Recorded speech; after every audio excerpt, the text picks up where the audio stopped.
Sthapakaya cha dharmasya sarvadharmasvarupine avatara varishtaya Ramakrishnaya te namaha.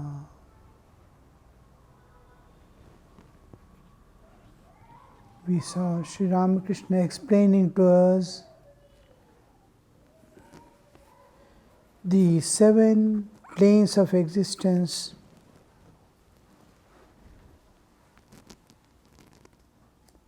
the levels of consciousness which we pass through in our existence on this earth, passing through many, many lives of cycle of birth and death, in various species sometimes, again when the merit and demerit are equal, coming back to human life, again earning merit and demerit, going across, the nature giving correspondingly experiences of pain and pleasure. We pass through the various states of existence, and ultimately the nature makes us reach the source back from whence we came. So the whole individual cycle of through the various births we pass through back to in this existence, from the time we come to the nature, enter the nature and become the individual souls, the absolute becoming, the infinite becoming, the finite. We pass through various stages and ultimately we see, we reach. And during this transit of the whole vast cycle of births and deaths, we evolve. When we come, there won't be any karmic load with us. When we go back, there won't be any karmic load with us. The moment we come into we are infinite, like an ocean, eternal, unchanging ocean. For some reason, a drop of water of the ocean suddenly becomes a block of ice, small pebble-like ice, a droplet of water, infinite ocean. On all sides, wherever you go, water and water alone. Except water, nothing is there. However far, and the whole thing is water alone, endlessly water. In that, except water, nothing is there. One droplet of water, if it becomes ice, immediately it accepts, and it is not, that ice globule is nothing but water. Except water, nothing is there in the ice. Still, it is not different, yet it is distinct from the water. The ice is distinct from water, but not different from water. If this globule of ice accepts, I am alpa, I have become so small. The smallness, if it accepts, immediately you see that it has already entered into the relative existence.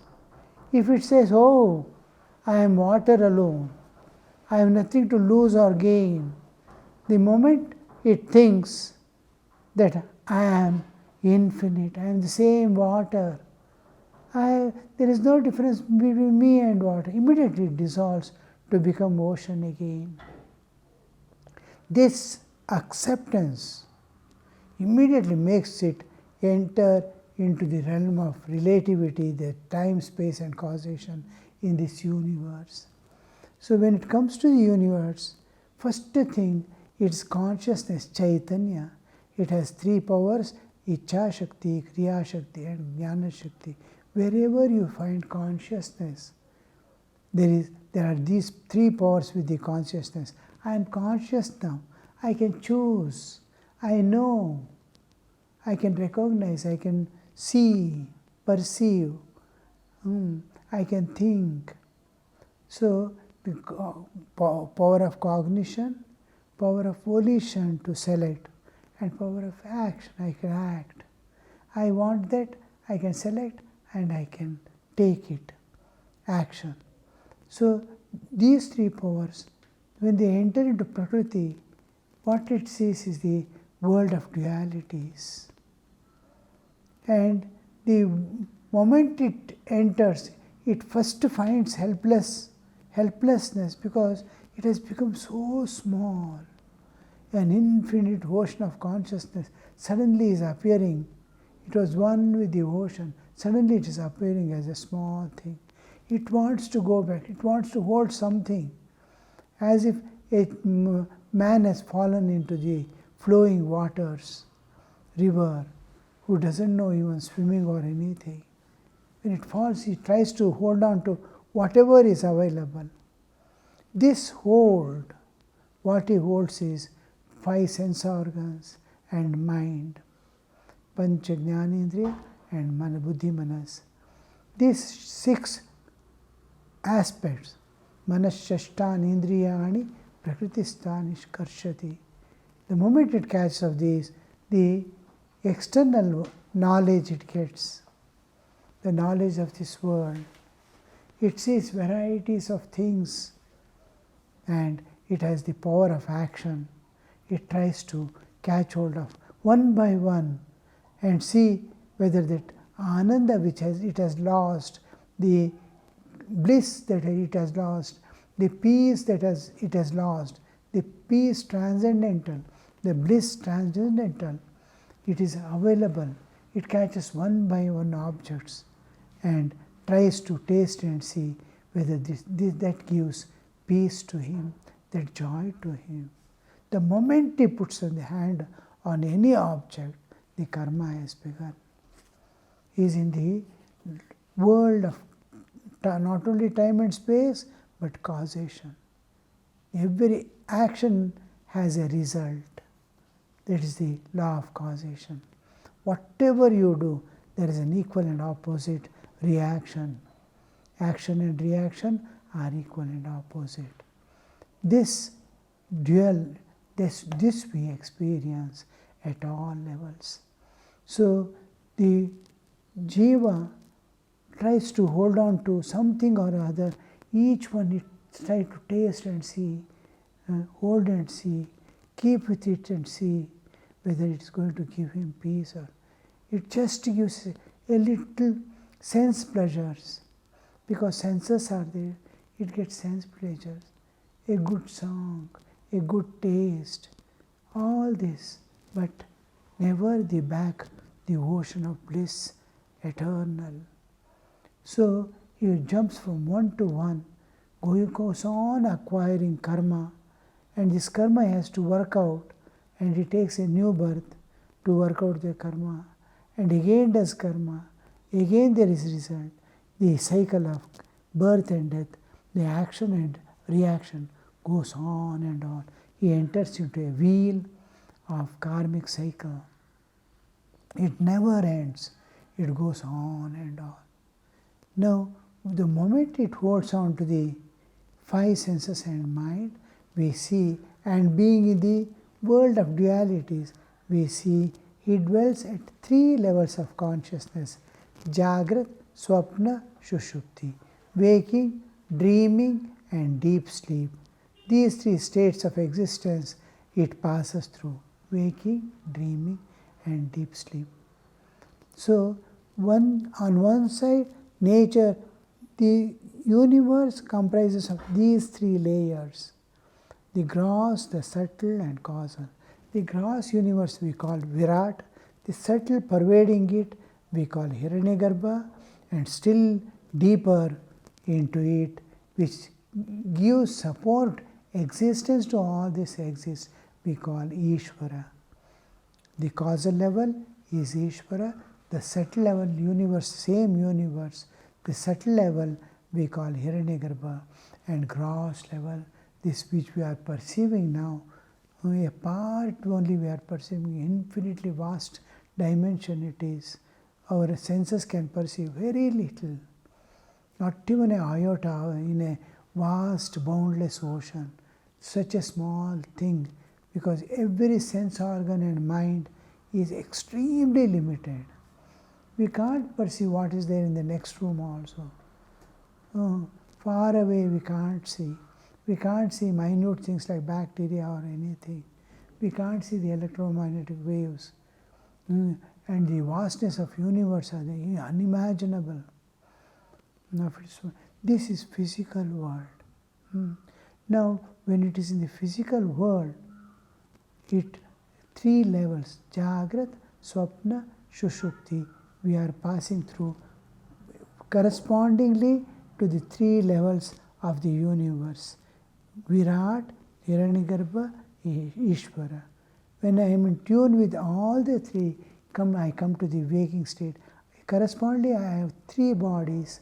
The gross body is Sthula Sharira, Sukshma Sharira, which comprises of senses and mind, and Karana Sharira, where all my knowledge becomes seed and remains at the end of my internal journey towards my own self. Beyond that is the infinite self. So when sleep, I pass through the waking, dreaming and deep sleep. Apart from this, where does my consciousness level? When I come to the waking state, I am now bound by the karmic load. So when whatever I do, it becomes karma. So here in the waking state alone, I am bound by the karma. Suppose I kick someone in sleep or in dream, it never becomes karma.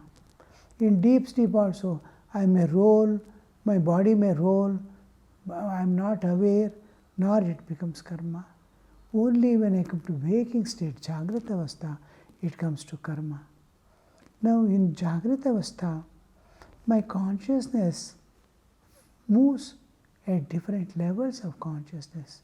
The lower, when I fall sleepy, I am going to the lowest of being one with nature.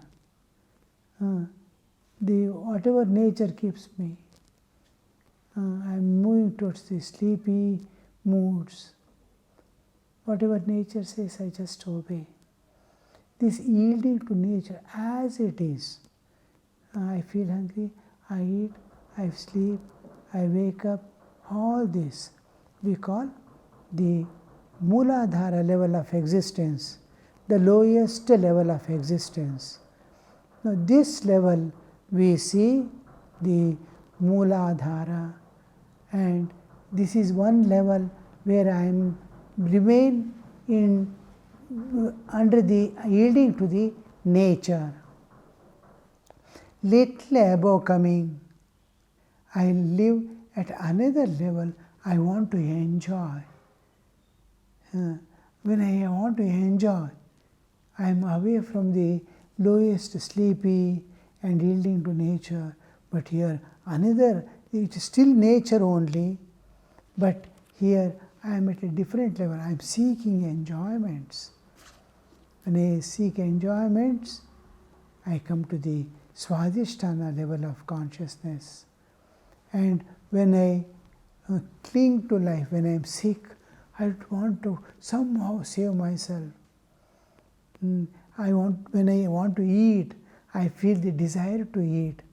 My consciousness is at navel level, what we call the Manipura chakra.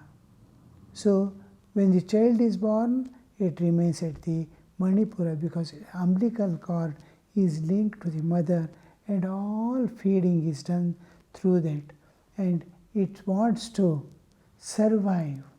Its life is coming from mother. It lives there. That's why child is born, anything it sees, it's trying to put in the mouth because its consciousness is at navel. How to live, how to eat. When it plays and all, slowly it is going to the lower levels, to the enjoyment level. In youth, it completely falls to the lower level of physical enjoyments. Still lower is the when I feel sleepy, lazy and all, I don't want to do anything. Just like I am becoming matter-like. Towards the matter I am going to become matter. When I feel sleepy, you can see I have almost become matter. When my mind turns to enjoyment, I am away from that sleepy mood. I am full of excitement. From there, when I am sick or I feel like eating, my conscience. These three are the levels: clinging to life, seeking enjoyments, and moving towards matter. These three levels of consciousness we pass through commonly. I wake up, I enjoy, I eat and continue my life. Only three levels I go. And higher level, these three pertains to the Jiva Tattva. Higher level is where I get the vision of God. I am living the Jiva Tattva that is pertaining to my karmic load and enter into Prakriti. Very few humans enter the state of having the vision of God at the gross level.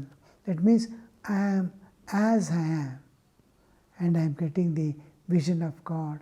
I am entering it just like I enter into sleep, deep sleep and all that. I enter into another higher level of consciousness where I get the vision of God. This is Prakriti Tattva, the realm of Prakriti, nature, realm of nature, realm of my bodily existence is the lowest bodily existence, Jiva Tattva. Then Prakriti, nature. I am entering the realm of nature, coming out from my limited bodily existence. I enter into this is within the nature. It's a part somewhere lying in the nature. But I put just like these bacteria build up a cyst and start living in the cyst. Like that, I am living like the white ants living in the Valmika, the ant hill. In the ant hill made up of mud, the white ants live, making a dark room everywhere.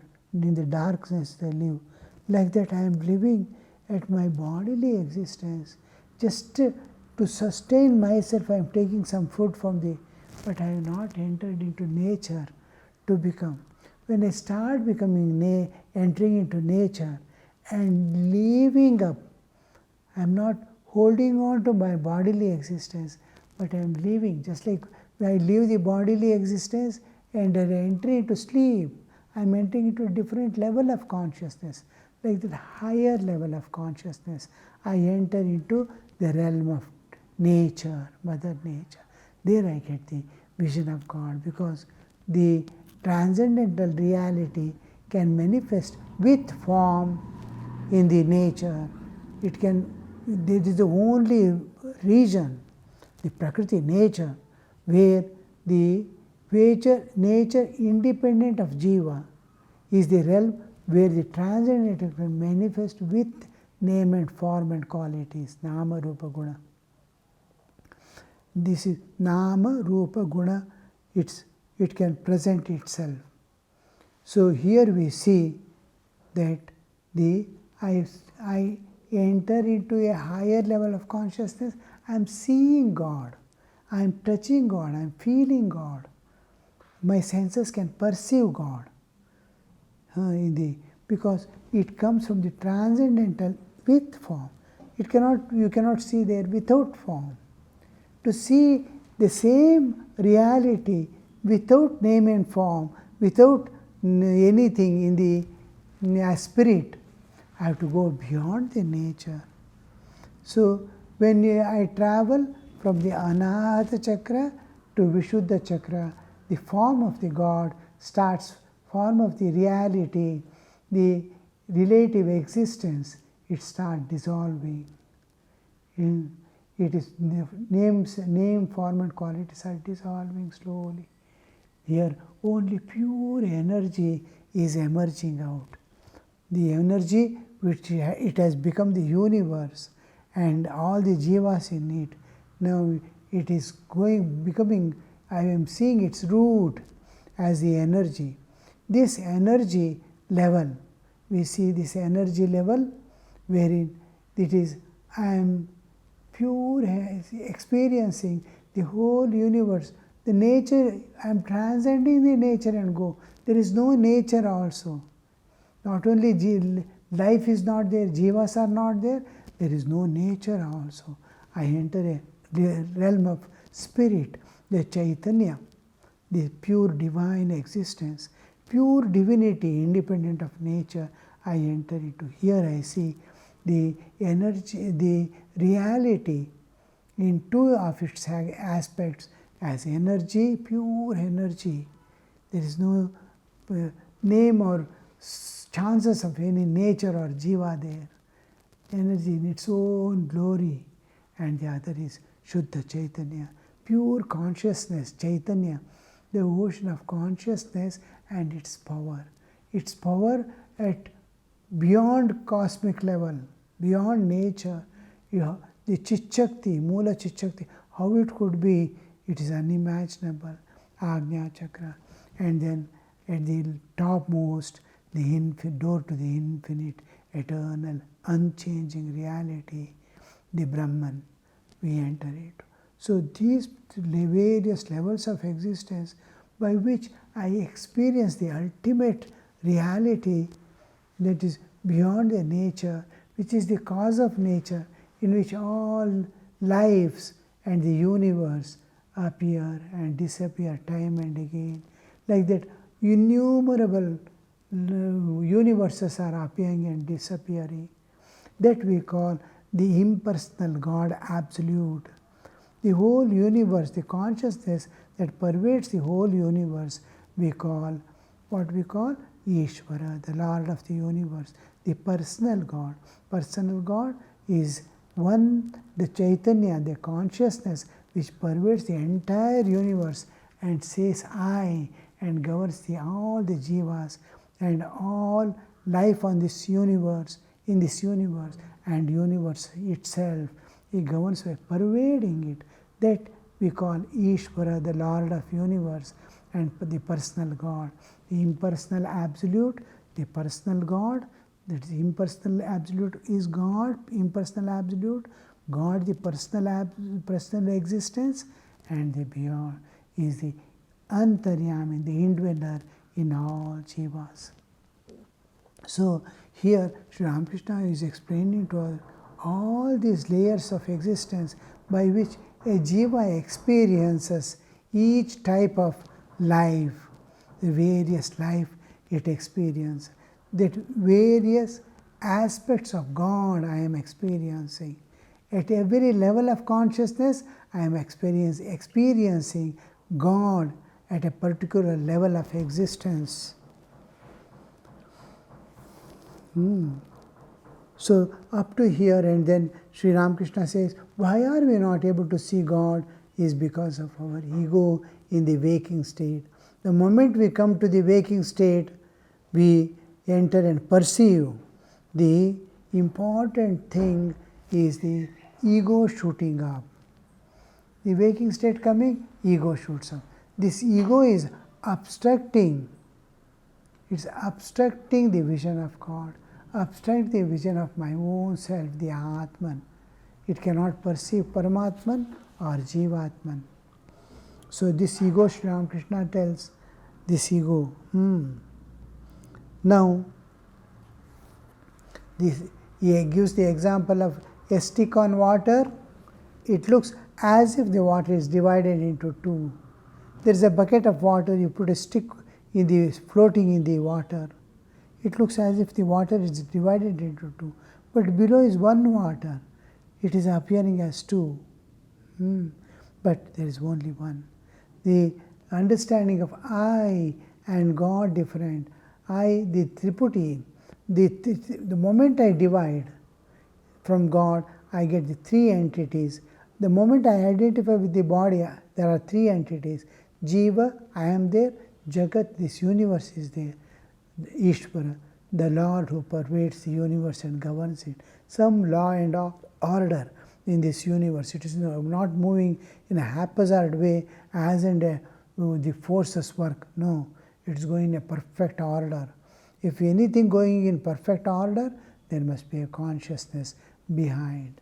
This we see Jiva, Jagat and Ishvara.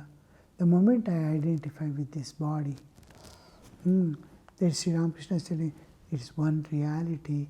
Because if your identification with the body, it appears like three entities, but it is one. Below is the one. Now, what is this wicked I? It is ego that says, what? Don't they know? Me, I have so much of money.